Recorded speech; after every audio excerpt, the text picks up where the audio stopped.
Kingdom Hearts, as a series, never fails to pay respect to where it came from. While it's very much its own unique franchise, it's no secret that Kingdom Hearts would not be what it is today without the lifeblood of properties from both Disney and Square running through its veins. And since those two properties have such long and storied histories, with plenty of pieces of media to pull from, it's led to intrepid developers exploring how they can pay tribute to the past. Sometimes this is done in quite obvious fashion, but there are also plenty of smaller, more subtle references that have crept in over the years. And sometimes they're so hidden or niche that they aren't always obvious to the average player. They are certainly abundant, however, but whether they're giving a nod to Disney, Final Fantasy, or other far-flung media, we're pretty confident that at least one of these 7 crazy Easter eggs may surprise even the most observant of Kingdom Hearts fans. So let's get started by diving straight into an Easter egg in Kingdom Hearts 2. Kingdom Hearts 2 cemented many of the concepts established in the first game, while also expanding the overall experience in significant fashion. This related to almost every single aspect of the game, but one of the most curious ended up relating to a subtle game of I Spy. Throughout decades of films, TV shows, and theme parks, the legend of the Hidden Mickey has become a fun-to-play game.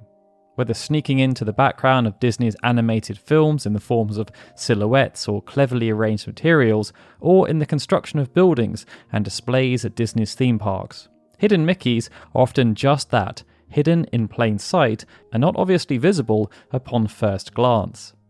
It should come as no surprise then that Kingdom Hearts, with its Disney roots, had its own hidden logos up its metaphorical sleeves. Fans' first instinct might be to remember Kingdom Hearts 3, which solidified this concept in the form of lucky emblems.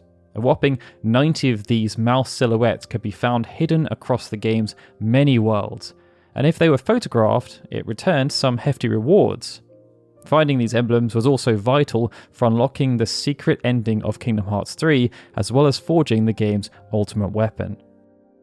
However, even before Kingdom Hearts 3 turned Hidden Mickeys into a tangible game of its own, the developers were sneaking them into the previous numbered title, Kingdom Hearts 2, very much in the spirit of the original idea. With nary an announcement or clue, Kingdom Hearts 2's command menus were rife with what would later be called lucky emblems. Fans of the series know that the player's command menu changes depending on what world Sora, Donald, and Goofy are exploring.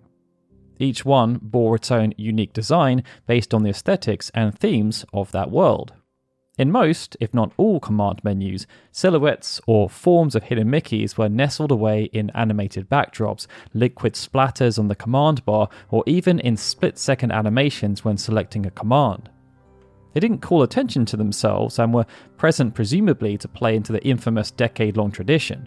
A couple of examples include Pride Rock's command menu, where the infamous mouse head could be seen rotating alongside other Lion King-inspired theming in the background.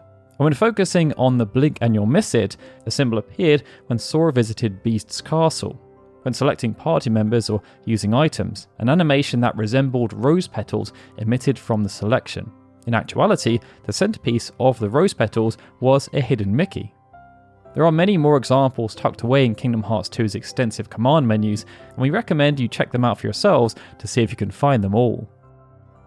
Now, it wasn't present in the newer cutscene movie version of 358 over 2 days, but the original DS version of the game featured a multiplayer mode. The mode allowed you to play as essentially any character in the game, which of course included the entirety of Organization 13. Hilariously, each character could be equipped with a joke weapon that was essentially useless, yet charmingly entertaining. Roxas got a black and white umbrella instead of his keyblade, Axel got spinning pepperoni pizzas, and Organization member number 10, Luxord, could wield a deck of CDs. Normally a master of cards, Luxord appeared suitably ridiculous slinging around CDs emblazoned with the Nobody logo. The Easter egg present, however, was found in the name of this weapon, only obvious when equipping it after choosing to play as Luxord. And the name was Finest Fantasy 13. The discs paid tribute to the mainline Final Fantasy game that was most recently released at the time by sporting the Roman numeral 13, which is of course also appropriate for a member of Organisation 13.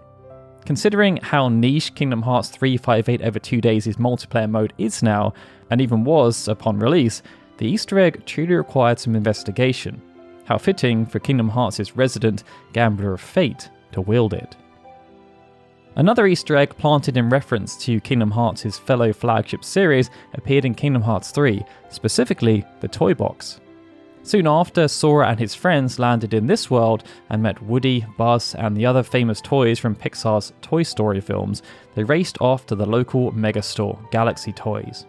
The store was massive, containing all types of toys, games, and childhood memorabilia. One such game featured heavily in Galaxy Toys and the gameplay of the world itself, but we'll get onto that a bit later on in this list. The section of the toy store that focuses on the video gaming featured plenty of fun eye candy, but one specific display contained something that was a very familiar sight for fans of a certain Final Fantasy spin-off series of fighting games. Representing the newest entry in the series at the time, Dissidia NT had its own dedicated section. It featured an abridged version of the game's logo and figurines of well-known Final Fantasy summons that appeared in the game. This ensured the Dissidia NT display served as a fun and in-universe mind-bender of an Easter egg for players to mull over. Just as Sora was sucked into the world of Verum Rex, could he theoretically also be transported into Dissidia NT and fight alongside characters he already knew, such as Cloud and Squall? Technically, anything's possible. Now, fans of Disney's 1999 film Tarzan might know a bit of trivia about some characters from that movie that appeared first in another movie. In the film's rowdy trash in the camp scene, Tarzan's animal friends made a mess of the base camp, home to characters such as the villain Clayton and the love interest Jane. Amongst the presumably expensive items tampered with were a teapot, chipped teacup, and accompanying tea set that looked very familiar to anyone who had remotely heard of Disney's Beauty and the Beast. Thankfully, this set of tableware was not granted anthropomorphism in Tarzan, like the animal friends wreaking havoc. Though there is no equivalent trash in the camp scene in Kingdom Hearts, the quite recognisable tea set did make a quiet return at the very same campsite. It was bereft of the finer details, but the purple-clad table Clayton hovered over in the Deep Jungle's camp area clearly replicated the movie's background Easter egg. Kingdom Hearts has always kept its Disney worlds close to its heart, but it's especially fun to discover Easter eggs that appeared in the original source material were then carried over to this brand new medium. One obscure Easter egg fans might not have immediately recognised emerged on screen in the form of a lovable yet understated character called Pence, who first appeared in Kingdom Hearts 2 as one of Roxas's supposed best friends. Players may be forgiven for not thinking much of him at first, but those familiar with Square during the early PlayStation 2 era recognised the brand of jersey he persistently wore. The word Dog Street was prominently featured on his clothing, and while that was a mystery phrase to most players, it evoked memories in others in the know. The fictional brand Dog Street also featured the outfit of previous Square protagonist Sion Bazard from the now obscure PlayStation 2 title The Bouncer. Co-developed by Square and Dream Factory, The Bouncer was the first game they released on the PlayStation 2. It served as an evolution of their work with Dream Factory, which included Erguys and the Tobal franchise, with beat-em-up mechanics fused together with movie sequences to try and make the players feel really immersed. At the centre of this was Sion, who sported a bright red, yellow and black hoodie bearing the word Dog Street in Gothic lettering. The Bouncer did not go on to receive the same amount of acclaim that some of Square's other PlayStation 2 titles did, but Sion's design seemed to clearly influence that of Sora's in the first Kingdom Hearts game. The main colours of his outfit, the spiky brown hair and blue eyes, and even the chain on his belt were incredibly reminiscent of our resident hero. And it shouldn't therefore come as a surprise to learn that the lead character designer on The Bouncer was Tetsuya Nomura. The Dog Street reference continued even into Kingdom Hearts 3, where Pence and the rest of the Twilight Town crew got spiffy new outfits. Pence's seeming loyalty to the brand held true, allowing Sion's legacy to quietly live on 19 years after the initial release of The Bouncer. Continuing the trend of Kingdom Hearts reminiscing its predecessors in the form of small homages, Kingdom Hearts 1 shone again with an easily missable background Easter egg. Players could be forgiven for not noticing this particular treat, since the world that harboured it has not enjoyed the greatest of reputations over the years. But regardless of this, Atlantica is home to quite the neat Easter egg. As you might expect, Ariel was quick to make friends with Sora, Donald and Goofy upon arriving in their world. As a result, we got to visit her famous grotto where she secretly stashed away all of her human treasures and knickknacks. Once inside, there was exactly one interactable object amongst the many items stacked high up on each shelf, that being a music box in the shape of a little girl. Upon interacting with this music box, it spun around and played a little tune. It could be difficult to hear over Atlantica's jaunty background music, but it appeared that the music box tune resembled that of a track from Final Fantasy VII entitled Who Am I? It's possible this may be a simple coincidence, since that piece of music from Final Fantasy VII is quite sinister, which may not fit the tone of the adorable music box hoarded by a Disney princess. However, it's the only object in Ariel's grotto that Sora is able to interact with directly. As evidenced by the other Easter eggs explained here today, Square's often not shied away from sneaking in references to its other properties when presented with the opportunity to do so. So, next time you're playing the original Kingdom Hearts, see if you can scope out the music box and listen to this rather unsettling track which doesn't really fit alongside the wonderful chorus of Under the Sea. That then brings us on to an earlier tease relating to the in-game universe in Kingdom Hearts 3, Verum Rex. First appearing in the Toy Box world, Verum Rex was introduced as a popular video game beloved by, fittingly enough, the dinosaur toy Rex. The T-Rex even confused Sora from the main character of the game, Yozora. The game continued to be featured at Galaxy Toys, the main setting for the Toy Box world, and Sora was even transported into the game by young Xehanort, blurring the boundaries between the reality of Kingdom Hearts and that of Verum Rex.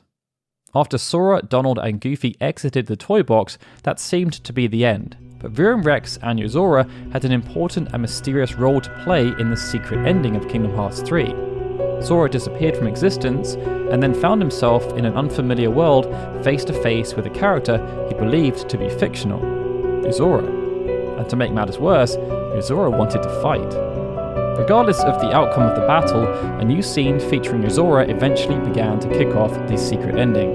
For many players familiar with Square Enix's other works, it was quite clear that Yozora had a resemblance to another protagonist in the newest mainline Final Fantasy game at that time, Noctis Lucis Caelum from Final Fantasy XV. This could easily have been taken as a combination of coincidence, genre customs, and Nomura's well-trodden design habits, but upon the reveal of the secret ending, Yozora's design was clearly tied into the history of a completely different character. This Easter egg was a special treat for fans who remembered the multitude of trailers for a game that was never released, Versus 13. Immediately after his battle with Sora, the scene transitioned to show Yozora asleep in the backseat of the car, then waking up amidst his driver speaking to him. The cinematography of the scene immediately called to the mind of two trailers promoting the then in-development Versus 13, specifically the 2011 trailer. In fact, the two scenes began in nearly identical fashion. Only time will tell if these parallels will bear any future importance in the Kingdom Hearts series, but it was absolutely crazy that such a level of depth and dedication was taken to showcasing and paying tribute to that earlier cancelled project, which was announced a whopping 13 years prior to the release of Kingdom Hearts 3. So there you have it. They were 7 crazy Easter eggs found across the varied landscape of Kingdom Hearts. But with the franchise being so large and expansive, and with so many properties to call on, there are bound to be plenty more that we missed. So which Kingdom Hearts Easter egg has intrigued you the most over the years? Let us know in the comments below. If you enjoyed this video, please hit the like button and subscribe for more future content. But with that, this is Darryl signing out. I'll see you next time for more Kingdom Hearts goodness.